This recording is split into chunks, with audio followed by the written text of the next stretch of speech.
नमस्ते, मैं झटपट गोडी डाळ बनवते आहे, म्हणजे वरण. त्याचं साहित्य दाखवते. ही मुगाची डाळ आहे अर्धी वाटी, ही तुरीची डाळ आहे अर्धी वाटी, आणि त्याच्यासाठी हे 4 हिरवी मिरची घेतली आहे. हे थोडंसं चवीपुरतं मीठ घ्यायचं आहे. हे अद्रक लसूण थोडंसं चेचून घेतलं आहे, म्हणजे थोडं अर्धा चमचा आहे. हे कढीपत्त्याची पानं आहेत फोडणीसाठी, 5 6 7 8 घेतली आहे. थोडीशी कोथिंबीर कापून घेतली आहे. हे फोडणीसाठी जिरं आणि मोहरी हे अर्धा अर्धा चमचा घेतले आहे. हे थोडंसं टोमॅटो घेतला आहे एक बारीक. हा थोडासा अर्धा कांदा घेतला आहे कापून, आणि हे थोडंसं ओलं खोबरं आहे नारळाचं, हे किसून घेतलं आहे. आणि ही हळद आहे, आणि हे डाळीसाठी पाणी आहे. आता मी पहिले काय करणार आहे, आता मी पहिले हे डाळी धुवून घेते दोन्ही पण एकत्र करून असे.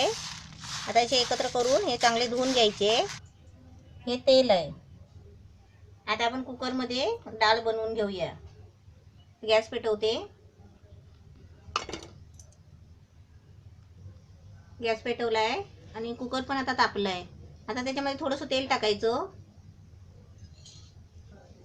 आता त्याच्यामध्ये तेलामध्ये ना हे जिरं आणि मोहरी टाकते फोडणीसाठी.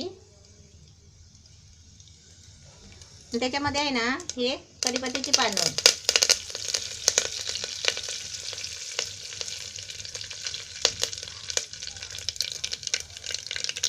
थोडंसं अद्रक आणि लसूण घेतली आहे.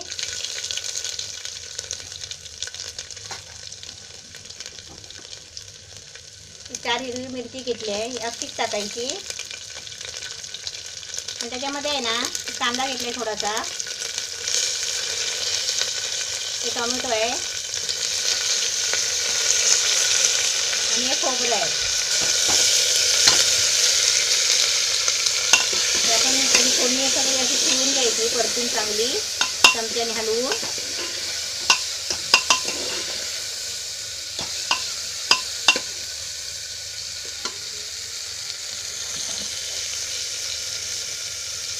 आता त्याच्यामध्ये ही डाळ टाकते. तुरीची डाळ आणि मुगाची डाळ मिक्स कशाला घ्यायची, म्हणजे चांगली सरसरीत होते, चिकट होत नाही. आणि खाली आपण मुगाची डाळ घेतली ना तर ती कशी चिकट होते जरा.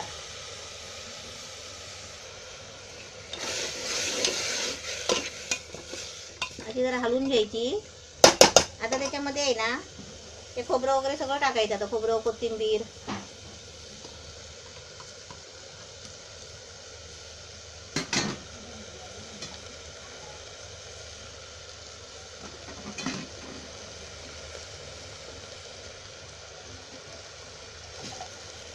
आता त्याच्यामध्ये हळद टाकायची, म्हणजे कलर पिवळा यायला पाहिजे ना म्हणून.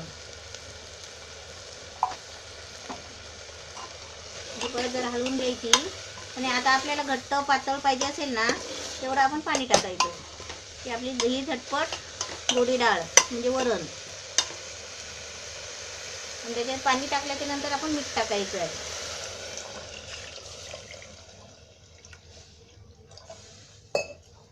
आता गॅस फास्ट करते आणि तुम्हाला दाखवते.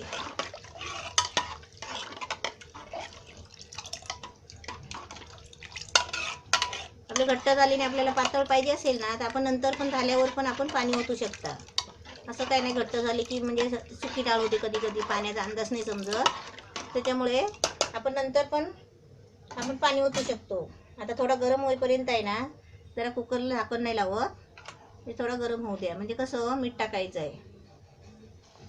आता आपलं मस्त कड आला आहे आणि इथं डाळ पण छान, म्हणजे असा कलर पण छान आला आहे.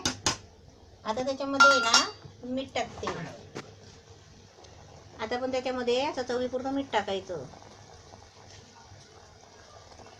आणि डाळ कशी उपास असला तर चाकून नाही बघायचं. आपला उपास सुटल्यानंतर आपण जेवता नाही ना ते आपण चाकून बघू शकतो. आता मस्त कड आला आहे. आणि तुम्हाला आता एक मी सांगते, हे कुकरचं झाकण आहे ना त्याचा हा रब्बर आहे. म्हणजे आपण कुकरचं झाकण लावता नाही ना, हा रब्बर आहे ना असा पाण्यात भिजवून घ्यायचा असा, आणि नंतर असं लावायचा. आणि कुकर पण आपण घासून झाला ना की हा रब्बर काढून पाण्यात टाकून ठेवायचा टोपात. म्हणजे कसं रब्बरने हवा येत नाही बाहेर. आणि त्याच्यामुळे कसं डाळ आपली पटकन होते. आता मी गॅस फास्ट करते. 4 शिट्या होऊ द्यायच्या आणि मग आपली डाळ मस्त छान झाली आहे काय बघूया आपण. कुकर खोलून. मस्त झालेली आहे आणि कुकर खोलल्या आहे ना सुगंध पण छान येतो एकदम. आणि बघा मस्त एकदम गरगरीत झालेली आहे. झटपट वरण. आता मी तुम्हाला वाटीत मी काढून दाखवते. आपण लहान मुलांना छोट्या मुलांना असं डाळ भात करून आणि छोटी मुलं असतील ना तर त्यांच्यासाठी आहे ना एखादं बटाटा टाकलं ना तरी पण चालेल. छान लागतं. आपली मस्त झटपट डाळ छान झालेली आहे. अशी तुम्ही मुलं भाजी खात नसतील ना तर त्यांच्यासाठी तुम्ही एक बटाटा पण त्याच्यामध्ये टाकू शकता. अशी छान डाळ झालेली आहे. अशी आपण पण बनवा.